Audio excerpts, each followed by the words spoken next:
this album right here. I obsessed over this one as a kid. There was something about the combination of the story, the sounds, the cover art that really spoke to me. Oh, and the narration too. That was a big element for me.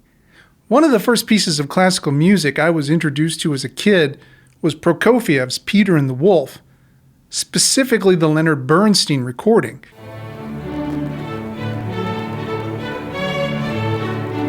Dad would play that for us all the time. And the narration style of Journey to the Center of the Earth very much reminded me of Peter and the Wolf. Definitely wore that album out. I'm sure there were times I was growing up when my mom was probably sick to death of it. In the world of progressive rock, there are many personalities, many of which are quite serious about the music they make, and levity is not a strong suit for many of them. Rick Wakeman, though, has always been very approachable. He's got a great sense of humor and inserted it at a time, in many cases, when a bit of levity was needed. Rick Wakeman's Journey to the Center of the Earth also might have been my introduction to that era of sci-fi and fantasy. It's why I first read the Jules Verne book.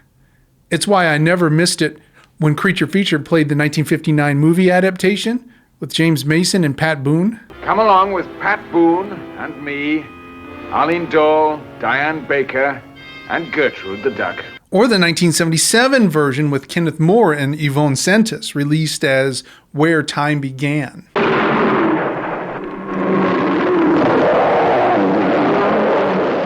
The music on that one even sounds a bit like Rick Wakeman. Even that creepy Filmation animated series with Ted Knight. A lone explorer named Arnie Saknussemm made a fantastic descent to the fabled lost kingdom of Atlantis at the Earth's core. Yeah, Journey to the Center of the Earth was definitely a touchstone of my young life. A sprawling concept album with an equally elaborate stage show. He put on a show at the Crystal Palace, which is a venue that looks a bit like the Hollywood Bowl, but with a big lake in front of it. And as part of the show, he had inflatable sea monsters come to life, much like in the Jules Verne story, and fight each other. Only problem is they started to deflate halfway through the show. Wait a minute, so let me get this straight. Fan of Yes, correct. Fan of Rick Wakeman's Journey to the Center of the Earth, very much so, yes. But never listened to The Six Wives of Henry VIII.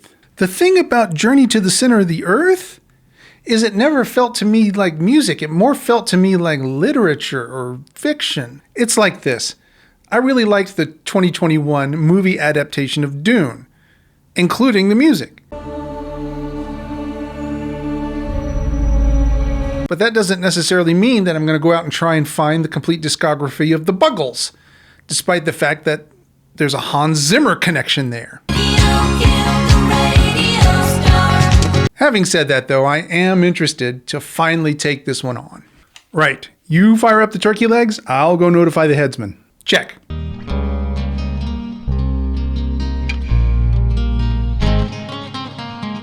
For a short period of time before he hooked up with Yes, Rick was actually doing session work and played on a few songs that you probably heard, including Changes from David Bowie,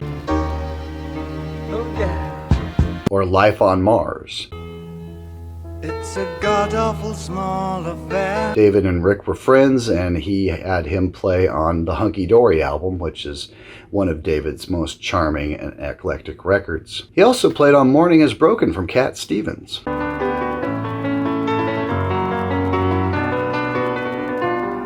In the early 70s, Rick hooked up with a British prog folk group called the Strawbs, and he appears on 3 of their albums, including 1970's Dragonfly,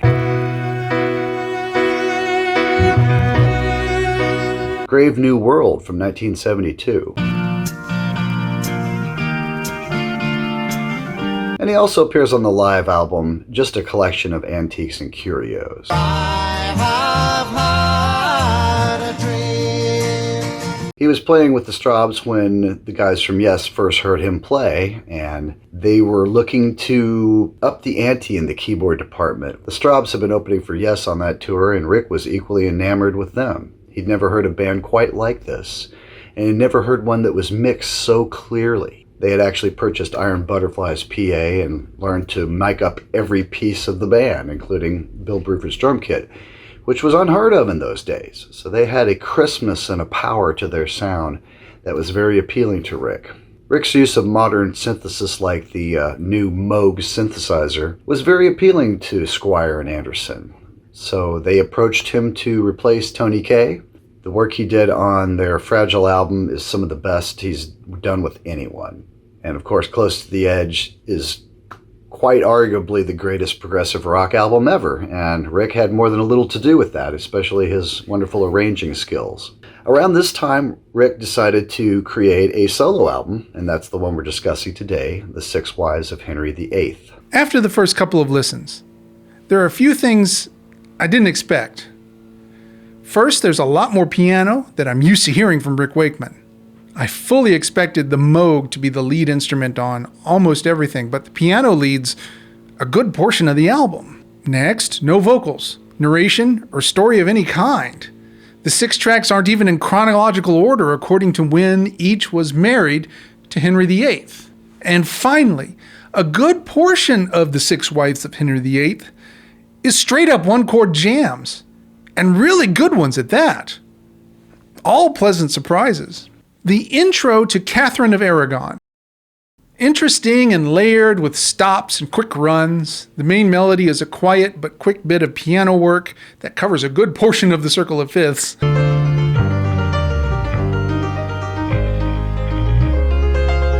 But transitions to the main melody, which is a kind of 16th note run where the melody is alternating with a pedal tone, like an Asturias or Malagueña, or Spanish Caravan by the Doors for those of you not as familiar with flamenco.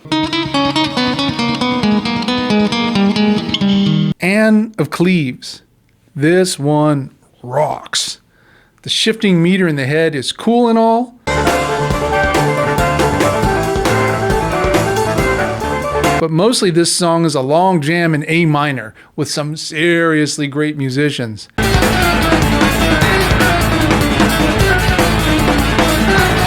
I could easily see this one landing on a live set for someone like Humphreys McGee, or maybe one of Phish's Halloween shows. Early favorite here. Catherine Howard. A stately sort of intro with a lot more of the kind of thing happening. But after a bit of a solo guitar, we get into the first bit of heavy Moogness on the album, followed immediately by a Piedmont blues solo on a harpsichord. Like you do.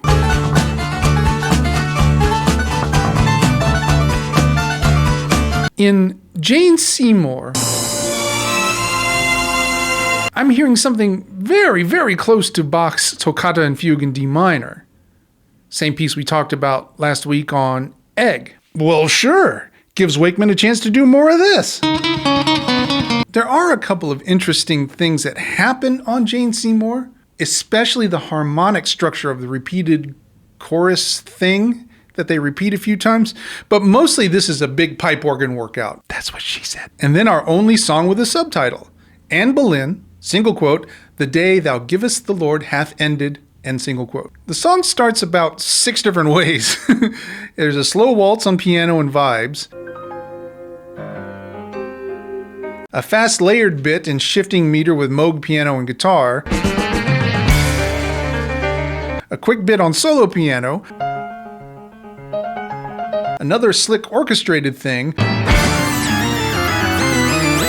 a groove in 4 for all of about 2 bars, more slow waltz on piano with bass and acoustic guitar. It's simultaneously impressive and frustrating because the song doesn't land in one place long enough to build up any steam until the last half of the Moog solo. In that way, in fact, it reminds me a lot of some of the tunes on Steve Hackett's Voyage of the Acolyte. And last is Catherine Parr. The composing and the arranging on this one are particularly fabulous. Rick had a knack for bringing organizational skills to any setting he was in, and out of all the guys in Yes, he was definitely the best arranger. Albums like Close to the Edge, Fragile, and Going for the One bear witness to this. The way those epics are put together with recapitulations and such are classical techniques. that probably would not have occurred to the guys in Yes had Rick not been there to suggest them. That transition right at about 2 minutes in.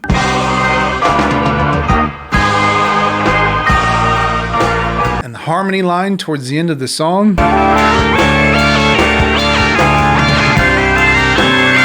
That's fabulous. As a whole, The Six Wives of Henry VIII is an altogether great bit of music.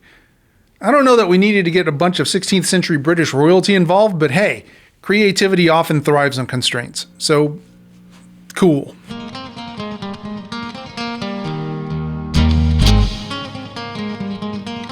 Went on to do another grand concept album called The Myths and Legends of King Arthur and the Knights of the Round Table. No inflatables this time around. Instead, he decided to do it on ice. The ice capades were rather popular at the time. Not that he was skating himself. Obviously, the band was situated at one end of the arena. But to have a whole show put on with ice skaters and such is the height of 70s kitsch. And he basically went bankrupt putting these shows on. So when Yes manager Brian Lane gave him a ring in 1977 and asked him to come back, thankfully the stars aligned and they were making some music that he felt he could contribute to. Some music that he actually really liked.